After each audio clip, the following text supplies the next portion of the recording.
La propiedad privada es uno de los factores fundamentales para generar crecimiento económico, generar prosperidad en los países.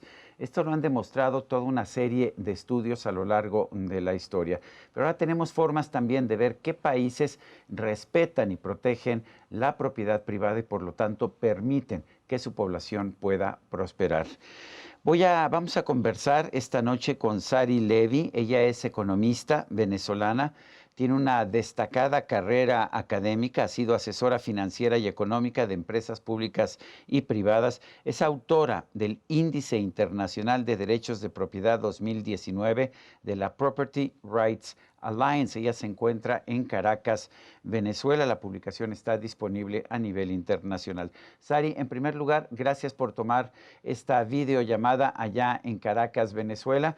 Quiero explicarle a la gente que nos está viendo que estás muy iluminada porque tienes un ventanal ahí junto y por eso se ve quizás un poco raro, pero vale la pena para esta conversación. En primer lugar, Sari, ¿por qué es importante medir cómo se respetan los derechos de propiedad privada en el mundo? Bueno, ante todo quisiera ofrecerles un cordial saludo a todos, a ustedes en Caminos de Libertad y en términos generales a toda la audiencia, porque esta valiosa ventana que cada vez está más activa y que nos ha surgido por el COVID como la vía para comunicarnos nos permite en esta ocasión conversar y me permite a mí hablarles del Índice Internacional de Derechos de Propiedad en su edición 2019.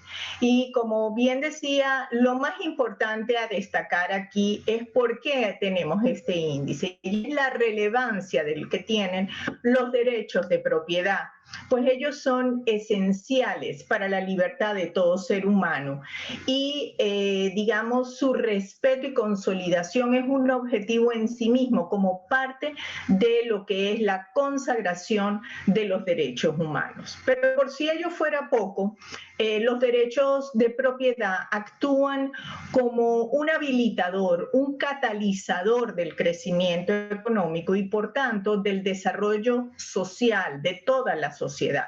Y han demostrado a su vez servir de barrera de contención de las tentaciones autoritarias. Entonces es por eso que nosotros señalamos e insistimos que la defensa de los derechos de propiedad no se circunscribe a la defensa de los activos, de la propiedad de las cosas, sino que trasciende, se refiere a los valores de apropiación de la libertad individual para promover lo que llamamos la prosperidad y sobre todo ese círculo virtuoso que se requiere para la vida del ser humano en sociedad. Entonces, claro, definitivamente los derechos de propiedad son una pieza vital de la estructura institucional de las sociedades modernas. ¿Cómo miden ustedes los derechos de propiedad de manera que puedan producir un índice? Bueno, pues el índice justamente fue desarrollado después de haber hecho una revisión muy amplia de todos estos aspectos que le acabo de señalar. Y entonces se acordó generar un índice bastante amplio y tiene tres componentes. Uno que recoge todos los aspectos asociados al ambiente político y legal en el país, que tiene que ver con la independencia judicial, el control de la corrupción, la fortaleza del Estado de Derecho y esa estabilidad política indispensable. Los otros dos elementos atienden a los dos tipos de propiedad que hay, la propiedad física y la propiedad intelectual. En el caso de la propiedad física, pues naturalmente se considera esa apreciación que tiene la población sobre el respeto a este tipo de propiedad, que tan fácil y que tan rápido es el proceso de registro a la propiedad y la facilidad para acceder a un préstamo. Esto porque cuando no tenemos capital suficiente, un proxy de cómo nos podemos convertir en propietario es justamente a través del crédito.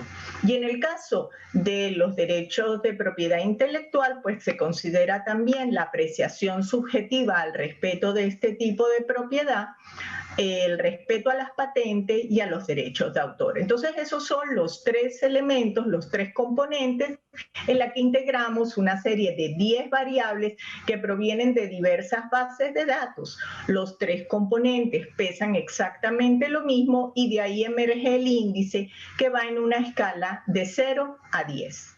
¿Cuáles son los países que han quedado en mejor posición dentro de este índice de derechos de propiedad? Bueno, este año Finlandia lidera el índice de derechos de propiedad, así como también el componente de propiedad intelectual, en el cual es seguido por los Estados Unidos. En segundo lugar está Suiza. En tercer lugar, después de Suiza viene Nueva Zelanda, que también lidera el componente de estabilidad político y legal. Y en cuarto lugar encontramos a Singapur, que también lidera el componente de propiedad física. Estos son los primeros 4 países y hay un conjunto de 15, 20 países, diríamos, que siempre ha mantenido esas posiciones. Suben un nivel, bajan 2, pero se mantienen en lo que llamaríamos los 20 punteros países, mostrándonos que cuando un país logra esa estabilidad, trata de permanecer en ella. ¿Y cuáles son los peores países? Bueno, lamentablemente en el otro extremo de la distribución podemos encontrar a la República del Yemen, a Haití y a Venezuela, que son los 3 países que tienen puntuaciones por debajo de 3. El resto de los países, los últimos, digamos, los otros 12 países que siguen están con puntuaciones entre 3 y 4, siendo que el promedio es 5.7. Entonces, eso nos da una idea de su posicionamiento. Vale señalar que un elemento que destaca en los países que tienen bajo puntaje en el índice es que tienen una marcada debilidad en el componente del ambiente político y legal. Y este es un elemento muy importante a destacar porque cuando este elemento se fortalece, arrastra en positivo a los otros 2. ¿Ha estado Venezuela siempre en una situación tan mala en este índice de propiedad o este es un deterioro de los últimos años? Sabemos que Venezuela cambió de régimen político y de filosofía de derechos de propiedad, pues al principio de este siglo XXI. Bueno, como bien usted sabe, el índice de derechos de propiedad empezó a calcularse en el año 2007 y ya Venezuela llevaba unos cuantos años con un deterioro sustantivo en el respeto a los derechos de propiedad. Sin embargo, desde el año, diría yo que fue desde el año 2015, Venezuela lamentablemente siempre ha estado a la cola de la distribución en términos negativos, lamentablemente. Dentro de los